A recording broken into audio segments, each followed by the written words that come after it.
Let's stay with this particular story now and speak to SABC News correspondent Sophie Mokoena, who's joining us live now. Sophie, good evening to you and thank you so much for your time. So while tributes continue to pour in, some are reflecting about the life of a man who, say they, he made, quite a historic moment possible. The role he played in 2005 in defense of former President Jacob Zuma and the ANC's National General Council. Some viewing this as a moment that changed the course of history for the African National Congress. Yes, indeed. That moment in Pretoria, at Pretoria University in 2005, you know that after the then Deputy President of the ANC, Jacob Zuma, was mentioned during the Shabir Sheikh, and what came out when Shabir Sheikh was convicted, the then president of the country, who was the president of the ANC, released him from his duties as the president of the republic, but he didn't remove him as the president or deputy president of the ANC because he couldn't do that. I think that's where people are getting it wrong. There was no way he could do that because he was elected. But as the deputy president of the republic, he was appointed. As you know, that the president of the republic then appoints the deputy, or the vice president, for those who are familiar with that kind of title. But he didn't remove him as the deputy president of the ANC. He voluntarily decided to step aside. When we talk about step aside, maybe it was the first time the step aside started, not formally so. Him volunteering to step aside to deal with this matter.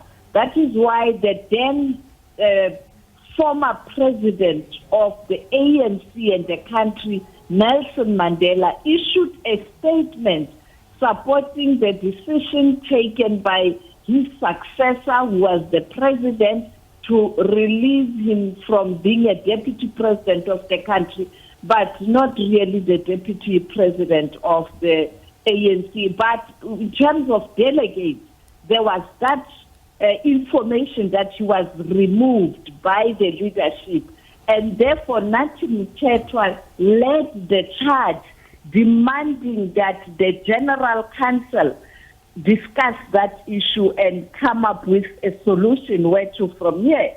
And at that time, Kgalema Motlanthe was the Secretary General, presented that report, and then the decision was taken that he must continue, Jacob Zuma, with his duties as the Deputy President of the ANC. And that was perhaps a moment many saw Nathi Mthethwa in his strong political shrewdness at that time. But he has been there. He was a member of the Youth League in Southern Natal. He grew up in the ANC ranks. At some point in time, he was involved with Operation Vula. He was involved with the ANC national structure. And he wasn't new in terms of politics, but that moment will always be part of the history that's been documented in the country, and him leading the charge there. But then, of course, as you know, he later became a minister. Then his duty as the Minister of Police, the issue of Marikana, and then, of course, the issue of arts and culture, the issue of the flag.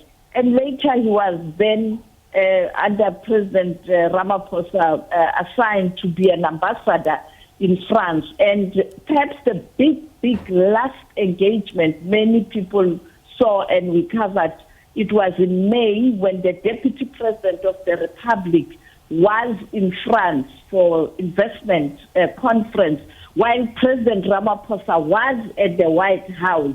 You'd recall meeting President Trump.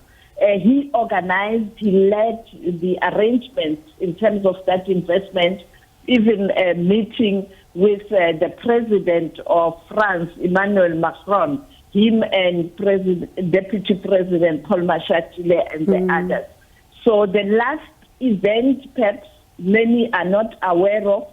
Few days ago, a week ago, he presented his credentials to Monaco, being assigned to represent South Africa.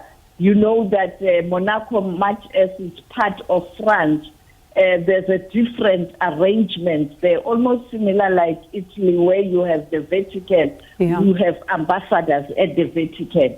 So I think that was the most important activity, and that is why many people are asking questions, because you go, you present your credentials not long ago, and those who spoke to him after that, they say he was in high spirits, he was happy.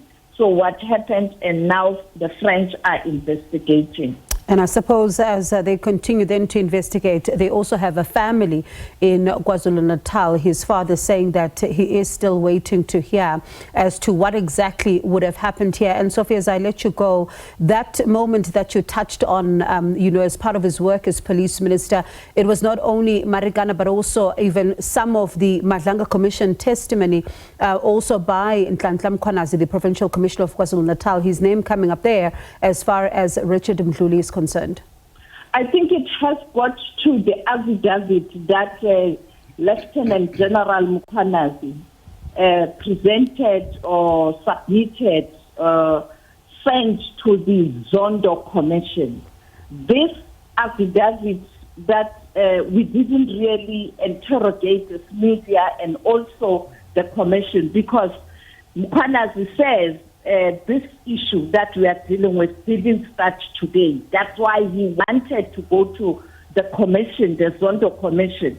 And many people are saying perhaps if Mkhwanazi had presented that affidavit or was invited to testify, we could have arrested this situation.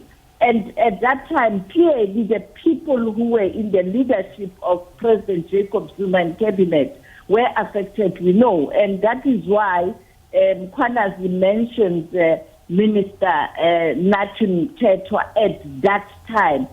So I think it is in that context, as you track our institutional memory, where did we go wrong and what steps I took as Mkhwanazi to try and fight this thing when I first encountered this problem. But unfortunately, I couldn't testify at the Zondo Commission, and therefore, but at least is this making that kind of an example.